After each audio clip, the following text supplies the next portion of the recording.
రాష్ట్రంలో food poison ఘటనలు కొనసాగుతున్నాయి. మేడ్చల్ జిల్లా నాగారం మైనార్టీ గురుకులంలో తాజాగా ఫుడ్ పాయిజన్ ఘటన చోటు చేసుకుంది. 33 మంది విద్యార్థినులకు కడుపు నొప్పి, వాంతులు రావడంతో ఒక్కసారిగా ఆసుపత్రిలో చేర్పించారు. విద్యార్థినులను ఘట్కేసర్ ప్రభుత్వ ఆసుపత్రికి తరలించి ట్రీట్మెంట్ అందిస్తున్నారు. ప్రస్తుతం వారి ఆరోగ్య పరిస్థితి నిలకడగా ఉన్నట్టుగా తెలుస్తోంది. ఇక తల్లిదండ్రులు మాత్రం ఆందోళన వ్యక్తం చేస్తున్నారు. తెలంగాణ వ్యాప్తంగా ఇటీవలి కాలంలో తరచూ ఫుడ్ పాయిజన్ ఘటనలు చోటు చేసుకుంటున్న సంగతి తెలిసిందే. తాజాగా మేడ్చల్ మల్కాజ్గిరి జిల్లాలోని నాగారం మైనార్టీ గురుకులంలో ఈ ఫుడ్ పాయిజన్ అయింది. 33 మంది విద్యార్థులు అస్వస్థకు గురయ్యారు. గురువారం మధ్యాహ్నం భోజనం తిన్నాక విద్యార్థులు కడుపు నొప్పి, వాంతులు చేసుకున్నారు. వెంటనే చికిత్స కోసం ఘట్కేసర్ ప్రభుత్వ ఆసుపత్రి తరలించారు. గురుకుల విద్యాలయ సిబ్బంది ప్రస్తుతం విద్యార్థుల పరిస్థితి నిలకడగా ఉన్నట్టు చెప్తున్నారు. ఇక నాగారం మున్సిపాలిటీ పరిధిలోని మైనార్టీ గురుకులంలో మొత్తం 450 మంది విద్యార్థులు చదువుకుంటున్నారు. ఎప్పట్లాగే గురువారం మధ్యాహ్నం హాస్టల్లో భోజనం చేసిన విద్యార్థులు ఒక్కసారిగా అనారోగ్యం పాలయ్యారు.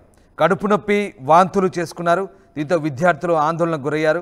ఉదయం టిఫిన్లో బోండాలు తిన్నారని, ఫుడ్ డైజెస్ట్ కాకపోవడంతో ఇలా వాంతులు చేసుకున్నట్లుగా విద్యార్థులు చెప్తున్నారు. అయితే డాక్టర్లు కూడా ఆ బోండాలు డైజెస్ట్ కాకపోవడం వల్లే విద్యార్థులు అస్వస్థకు గురైనట్టుగా చెప్తున్నారు. ప్రస్తుతం విద్యార్థులు కోలుకుంటున్నారని, మన పరిస్థితి నిలకడగానే ఉందన్నట్టుగా డాక్టర్లు చెప్తున్నారు. మొత్తం మీద ఈ ఘటనపై విద్యార్థుల తల్లిదండ్రులు అయితే ఆందోళన వ్యక్తం చేస్తున్న పరిస్థితి. వీరిలో 33 మందిలో 9 మంది బాలికలకు తీవ్ర అస్వస్థకు గురైనట్టుగా తెలుస్తుంది. ప్రస్తుతం వారంతా కూడా ఆసుపత్రిలో చికిత్స పొందుతున్నారు. ఇక కొందరు ప్రభుత్వ దవాఖానలో ట్రీట్మెంట్ పొందుతుండగా మరికొందరు ప్రైవేటు ఆసుపత్రికి కూడా వెళ్లేందుకు ప్రయత్నిస్తున్నట్టుగా తెలుస్తుంది. ఇక మొత్తం మీద విషయం తెలుసుకున్న జిల్లా వైద్యాధికారి దవాఖానకు చేరుకొని విద్యార్థుల పరిస్థితులపై ఆరా తీశారు.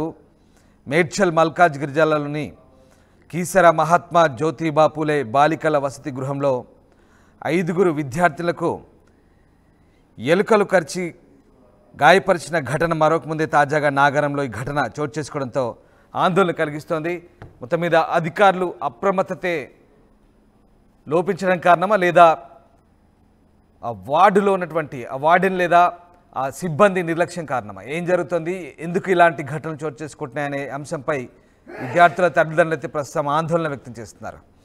ఎస్, మా కరెస్పాండెంట్ దేవిక జైన్ అయ్యారు.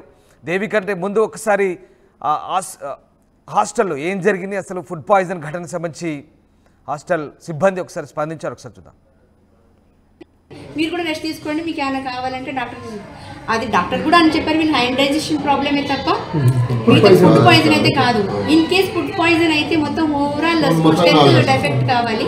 ఇది కాలేదు. ఎందుకంటే స్టూడెంట్స్ కొంతమంది చికెన్ తీసుకున్నారు. వాళ్ళు ఇమీడియట్గా మా మెనూలో కూడా కొంచెం హెవీ ఫుడే ఉంది, ప్యాటర్న్ మెనూ అలాగే ఉంది.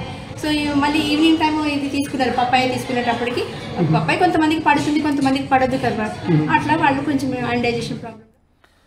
నాగారం మైనార్టీ గురుకులంలో ఫుడ్ పాయిజన్ అయింది. 33 మంది విద్యార్థులు కడుపు నొప్పి, వాంతులతో ఆసుపత్రిలో చేరారు. స్థానికంగా ఘట్కేసర్లోని ప్రభుత్వ ఆసుపత్రిలో ప్రస్తుతం చికిత్స పొందుతున్నారు. ఎస్, మా కరెస్పాండెంట్ దేవిక జైన్ అయ్యారు. దేవిక, మరొకసారి గురుకులంలో ఫుడ్ పాయిజన్ అయిన ఘటన కలకలం రేపుతోంది, అసలు ఏం జరిగింది? ఎస్ రామ్దాస్, గురుకుల స్కూల్లో రోజుకో ఘటన వెలుగులోకి వస్తుందని చెప్పొచ్చు. అలాగే నిన్న తాజాగా నాగారం మున్సిపాలిటీ పరిధిలోని మైనార్టీ గురుకులం స్కూల్లో అంటే అందులో ఉన్న విద్యార్థులు 450 మంది విద్యార్థులు. అయితే ఎప్పటిలాగానే నిన్న మధ్యాహ్నం ఆహారం తీసుకున్న తర్వాత దాదాపుగా 33 మంది విద్యార్థులు ఒక్కసారిగా వాంతులు, తీవ్ర కడుపు నొప్పితో అటు ఇటు అవుతున్న పరిస్థితుల్లో, మరీ దారుణంగా ప్రవర్తిస్తున్న పరిస్థితుల్లో ఒక్కసారిగా అక్కడున్న టీచర్లు ఘట్కేసర్ ప్రభుత్వ ఆసుపత్రికి తరలించారు.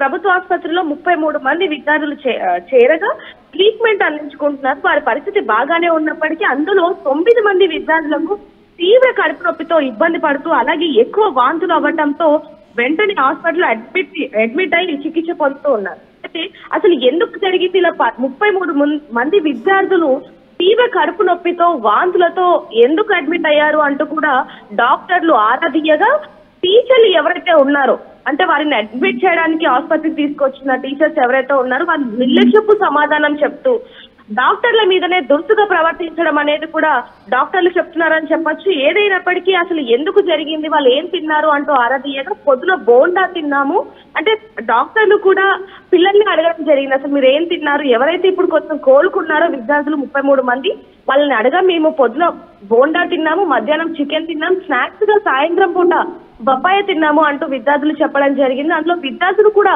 గతంలో టీచర్లకి చెప్పడం జరిగింది, మాకు ఆహారం సరిగ్గా ఉండటం లేదు, కొంచెం చూడండి అంటూ చెప్పినా కూడా టీచర్లు పట్టించుకొని పరిస్థితి అంటూ కూడా అక్కడ విద్యార్థులు చెప్పడం జరుగుతుంది. తాజాగా కూడా కొన్ని చోట్ల చూస్తూనే ఉన్నాం, ఎక్కడికక్కడ గురుకులంలో ఒకవైపు ఆహారం సరిగ్గా ఉండటం లేదు, ఎలకలు కొరకడం, ఇవన్నీ కూడా చూస్తున్నాం. మరి దీనికి సంబంధించి ప్రభుత్వం ఎలాంటి నిర్ణయం తీసుకుంటుంది అనే విషయాలు కూడా తెలియాల్సింది. ముఖ్యంగా ఫుడ్ సేఫ్టీ అధికారులు కూడా గురుకులంలో ఎలాంటి ఆహారం ఉంది ఏంటనేది కూడా పలు చోట్ల ఎంక్వైరీ చేస్తున్నప్పటికీ కూడా ఇంకా దీని మీద దృష్టి సాధించాలి అంటూ కూడా ఒకవైపు తల్లిదండ్రులు అలాగే మరిన్ని ప్రభుత్వ ఎవరైతే అధికారులు ఉన్నారో వాళ్ళందరూ మొరపెట్టుకుంటున్నప్పటికీ మాత్రాన ఈ తల్లిదండ్రులు మాత్రం ఎవరైతే 33 మంది విద్యార్థుల తల్లిదండ్రులు ఎవరైతే ఉన్నారో వారు మాత్రం మా పిల్లలు ఈ రోజు ఈ విధంగా అవ్వడానికి గల కారణం టీచర్లే గురుకులాలే అంటూ కూడా ఆందోళన వ్యక్తం చేస్తున్నారు. ఎలాగైనా సరే యాక్షన్ తీసుకోవాలంటూ కూడా పోలీస్ స్టేషన్ కి వెళ్లే పరిస్థితి కూడా ఉండేటట్టుగా తెలుస్తుంది. Ramdas. Right, yes, thank you Devika, thanks for the update. So వరుసగా తెలంగాణ రాష్ట్రంలో గురుకుల విద్యా సంస్థల్లో ఇట్లాంటి ఘటనలు చోటు చేసుకోవడం తరచుగా చూస్తున్నాం. ఇక రాష్ట్రంలో ఫుడ్ పాయిజన్ ఘటనలు కొనసాగుతూనే ఉన్నాయి. తాజాగా మేడ్చల్ జిల్లా నాగారం మైనార్టీ గురుకులంలో ఈ ఫుడ్ పాయిజన్ అయింది. 33 మంది విద్యార్థులకైతే కడుపు నొప్పి వాంతులతో ఘట్కేసర్ ప్రభుత్వ ఆసుపత్రిలో చేరారు. ప్రస్తుతం వారి ఆరోగ్య పరిస్థితి నిలకడగా ఉంది. అయితే తల్లిదండ్రులు మాత్రం ఆందోళన వ్యక్తం చేస్తున్నారు. ఎందుకు ఇలా జరిగిందనే కోణంలో వాళ్ళు ఆరా తీస్తున్న పరిస్థితి. ప్రస్తుతం పోలీసులు కూడా దీనిపై దృష్టి సారించారు. అయితే ఇటీవలి కాలంలో వరుసగా ఇలాంటి ఘటనలు చోటు చేసుకోవడం పట్ల కూడా అనుమానాలు వ్యక్తమవుతున్నాయి. గత కొన్నేళ్లుగా లేని ఫుడ్ పాయిజన్ ఘటనలు ఇప్పుడే ఎందుకు జరుగుతున్నాయి? తరచుగా తెలంగాణ వ్యాప్తంగా ఆదిలాబాద్ నుంచి మొదలుకొని ఇటు ఉత్తర దక్షిణ తెలంగాణలో అన్ని చోట్ల ఇలాంటి ఘటనలు చోటు చేసుకోవడం, దీనిపై కొన్ని అనుమానాలు కొన్ని సందేహాలు అయితే వ్యక్తమవుతున్న పరిస్థితి సాధారణంగా. సో ఎందుకు జరుగుతున్నాయి? గురుకుల విద్యా సంస్థలు అలాగే రెసిడెన్షియల్ పాఠశాల ముఖ్యంగా ప్రభుత్వానికి చెందిన గవర్నమెంట్ హాస్టల్స్లో ఇలాంటి సిచ్యువేషన్ ఎందుకు చోటు చేసుకుంటుంది?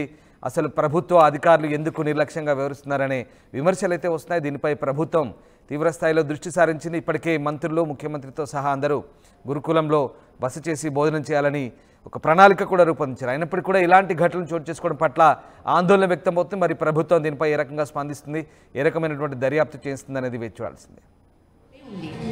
మీరు కూడా రెస్ట్ తీసుకోండి, మీకు ఏమైనా కావాలంటే డాక్టర్ అది డాక్టర్ కూడా అని చెప్పారు. వీళ్ళు హైండ్ డైజెషన్ ప్రాబ్లమే తప్ప ఫుడ్ పాయిజన్ అయితే కాదు. ఇన్ కేస్ ఫుడ్ పాయిజన్ అయితే మొత్తం ఓవరాల్ స్టెప్ ఎఫెక్ట్ కావాలి. ఇది కాలేదు. ఎందుకంటే స్టూడెంట్స్ కొంతమంది చికెన్ తీసుకున్నారు. వాళ్ళు ఇమీడియట్గా మా మెనూలో కూడా కొంచెం హెవీ ఫుడే ఉంది, ప్యాటర్న్ మెనూ అలాగే ఉంది.